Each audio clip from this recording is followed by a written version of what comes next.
Hello, everybody. The Nameless Narcissist here once again. A simple man diagnosed with NPD, giving the facts of narcissistic personality disorder and things that go on in my head. If you like this video, please like, comment, and subscribe. But keep in mind, I am no clinician. I can only speak to my own experiences. So, we're going to be talking about loyalty today. What an ironic thing. And like before people come in, because I made a TikTok about this, before people come up in and say like, oh, but narcissists have no loyalty. Yeah, I get it. We're self-serving, exploitative, right? I get that like a lot of this is going to look hypocritical because it is, but like don't no reason to say it. But basically, so I have a fixation with loyalty, and like I always have. I'm not sure what exactly it is about it, but it's always felt like the most important thing. Kind of how I rationalize it is that like when you're a narcissist, you assume that everybody's just like you, and your own projections kind of make it almost impossible to see how you are exactly like what you think everybody else is like, right? Like I would go throughout life saying things like, "Oh, everyone else is a piece of shit. Everyone will stab you in the back. I'm the only loyal person." Or I'd say like, "I know I'm a piece of shit, but at least I know I'm a piece of shit. Unlike everybody else who walks around their high horse, I own up to what I do." Blah blah blah. Like wild ass rants like that, right? And because when you are a narcissist and you think everyone else is self-serving and selfish and exploitative, it paints a really hostile world to live in, right? Very, very hostile. And it's really hard to kind of navigate a lot of times because it's like, well, um, when you expect everybody that you ever meet is just going to stab you in the back first chance they get, it's kind of hard to make connections, right? And you also start to look at how to protect yourself. And one of those things is this just absolute fixation and expectation of loyalty. It's interesting because then like because the entitlement kind of comes in here too, right? I feel entitled to absolute loyalty from anybody in my life, regardless of like if I do one good thing for you, I expect that you will drop everything in a drop of a hat just to like I don't know please me. I don't. And I think this is where kind of the flying monkey sort of thing comes in. I hate that term so much. I need to find a better term for it, but because I do think it's like kind of a real thing, right? It's like I do know I throughout my life I had sycophants that like wouldn't question what I do, but that's the thing is that that loyalty would be rewarded.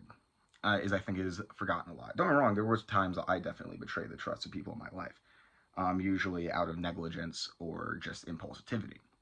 But it's like I would, it's funny, I would drop everything in a second to like please the people in my life, usually for a self-sacrificing self-enhancement thing, right? Either I was trying to get more loyalty or I was trying to make them think better of me, or I was trying to get like them to think that I like just kind of get more connected in various ways. But because I would do those things, and like my mind would basically block out the times I wouldn't do those things, right? And I could only see, and it's part of black and white thinking. I could only see when I would drop things to do things for these people. So I'm like, man, I'm such a good friend. I expect the exact same level of devotion to me. And obviously that's an expectation nobody can live up to, right? And you can see how it's very transactional. I view myself as doing anything for my friends, for my loyal followers, and so I expect them to return that. But the issue with that transaction comes in is the fact that I'm probably not accurately viewing these relationships. I'm not accurately viewing how much I contribute to these relationships, and thus I am basically expecting a very lopsided kind of deal. And don't get me wrong, there's a lot of times in my life that I have expressed great loyalty, right? Like if somebody were to like I don't know, be talking shit on my friends or something, like I would be the one to put an end to that. I'd be the one that would confront that person and like I don't know, knock their shit if I felt like it was necessary.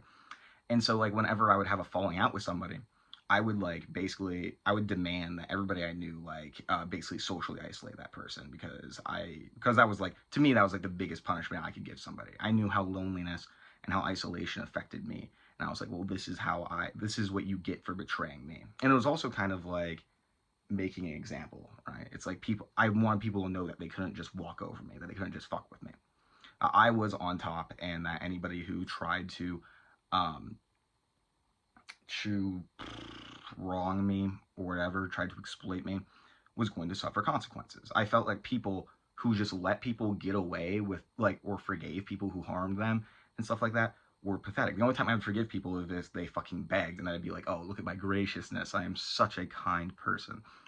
Um, because to other people I found it so pathetic, being like, wow, you really you're going to just let that person walk all over you, not do anything. Okay, I don't respect you. That's to, I mean, keep in mind you're not strong.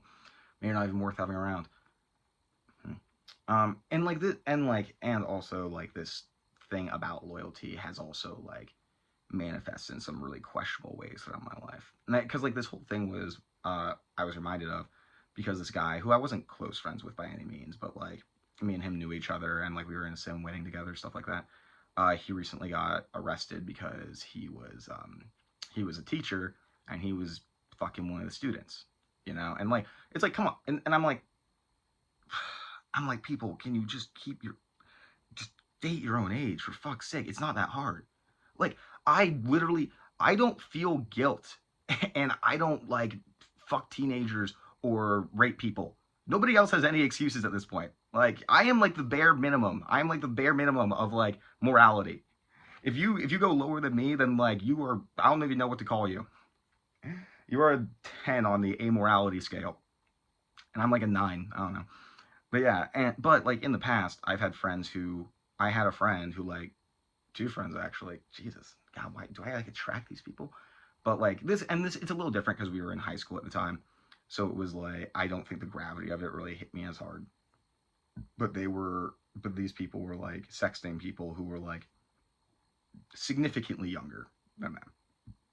Like I think like the age difference was like I think it was like 11 and 15, 11 and 16 or something like that, which was pretty messed up.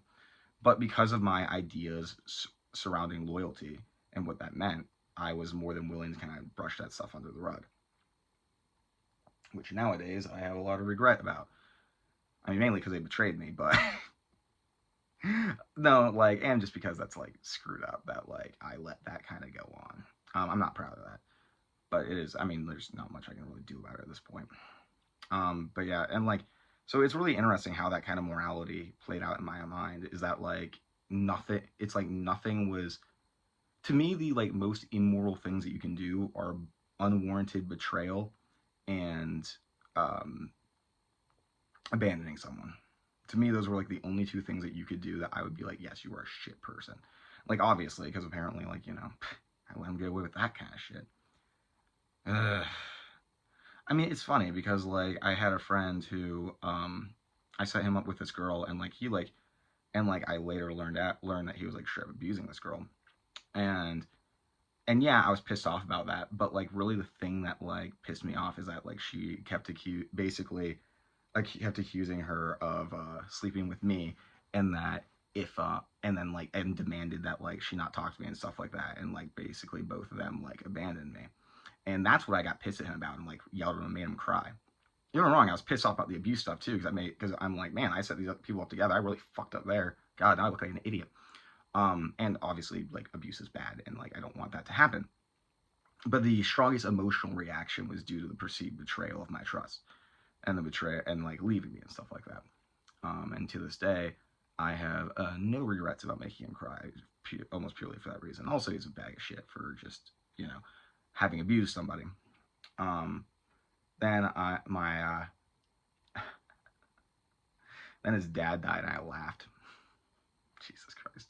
But yeah, that's just kind of how my brain works. Is that it doesn't like it didn't even like anything about the dad itself didn't even register or like it was just I was just like ha justice was my knee jerk reaction. I know that's bad. I know it's kind of messed up, but like I just kind of like I don't know. That's just kind of how it felt. It's like you fuck that up that bad, you betray me, or you do something heinous like that. Okay, cool, whatever. And it was also really interesting because in terms of like how I process morality, when I was talking to my friend who's a mutual friend of the most recent guy who got arrested. His response to that, like we were talking about it, and like I'm like disgusted and kind of surprised, right? I was having those kind of reactions, and he mentions being sad, which was really interesting because that was not an emotion that even occurred to me. Like sad about like like I mean, don't get me wrong, it is sad, right? There is a definite power imbalance and somebody of power taking advantage of like a teenager messed up. That is sad. But like that didn't even occur to me. I was just kind of like, oh, that guy's a fucking piece of shit. That's disgusting. Oh well. And then like my mind kind of went to, well, if I was closer to him and I felt this need, if like he was this important part of my life, Would I cut him out over this? Yeah, probably. Like, kind of like going over the practicalities and like the steps forward from there. I don't know. It's weird. It's really interesting hearing how some people will have very distinct emotional and not even distinct emotional reactions, but like their knee-jerk ones are so much different. And like, and it's funny because I didn't have that like huge knee-jerk reaction to this recent event just because it wasn't a betrayal of my trust. It wasn't a betrayal and it wasn't abandonment. And so like I was kind of, my emotions were left a lot more muted towards it, which is kind of messed up. I should bring it up in therapy at some point. Oh well. So that's just kind of my monologue for today. Hope you all found this interesting. Have a good day. Take your fucking meds, please.